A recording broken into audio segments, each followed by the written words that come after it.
वाहिगुरू जी का खालसा वाहिगुरू जी की फतेह।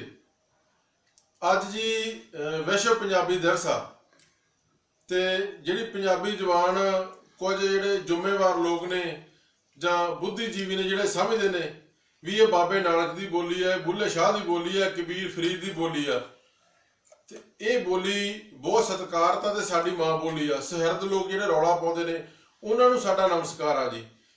इस मां बोली नूं 47 तो पहला महाकवि बाबू रजबली जिहड़े संत कवि सी उन्होंने उस टाइम पंजाबी बोली का दर्द लिखिया। किवें किवें फारसी ने पंजाबी बोली ने कदों धक्का किया, पश्तो ने कदों किया, उर्दू ने कदों किया, अंग्रेजी ने किवें किया ते हुण हिंदी किवें कर रही है। वो महाकवि बाबू रजबली जिहड़ी कलम आ वो पंजाबी ने धक्का होया वो असीं ਸਰੋਤਿਆਂ ਦੀ कचहरी ਦੇ ਵਿੱਚ पेश करते हैं जी। आसा जी तुहानूं चंगी लगेगी। हाँ भी खंड तो मिठी बोली प्यारे वतन पंजाब दी, मुख चो लमटा मारन जैसे अगर गुलाब दी।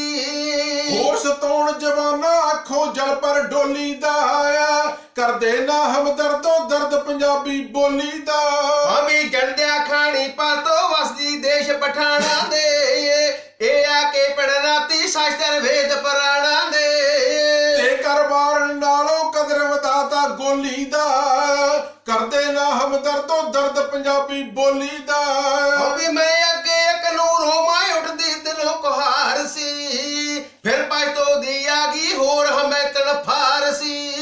मैं भली मानस पोली चलदा हुक्म घड़ोली दा, कर देना हमदर्दो दर्द पंजाबी बोली दा। कहंदे फिर नुकसान उठाया उर्दू कर जम वैरी तो, टुट पैने ने कणती बाहों पकड़ कचहरी चो। अणपुच की कर सकदी जहर बथेरा कोली दा, कर देना हमदर्दो दर्द पंजाबी बोली दा। तेरे गलैंडो कोट लाया अंग्रेजी नचली जी, रंग गोरा अख कैरी सख्त सख्त बुलारा कचड़ी जी। हथ लग्या पता लग्या करड़ लफेड़ा पोली दा, कर देना हमदर्दो दर्द पंजाबी बोली दा। ओए अब हिंदी दी पौदी बात मजाजण सौकण दी, बात मजाजण सौकण दी। मैं चुप कीती फिरदी इस दी आदत भौकण दी। बूढ़ी पैदंद निकले ना वक्त घड़ोली दा, कर देना हमदर्दो दर्द पंजाबी बोली दा। हम भी तकड़े रहो पंजाबियों केड़ा छड़दा निव्या तो, केड़ा छड़दा निव्या तो। फिरदी ओ चरदी फूकी होई मरी उठाली सिव्या जो। 8-9 सूबे निकले ढिड ना भरे घड़ोली दा, कर देना हमदर्दो दर्द पंजाबी बोली दा।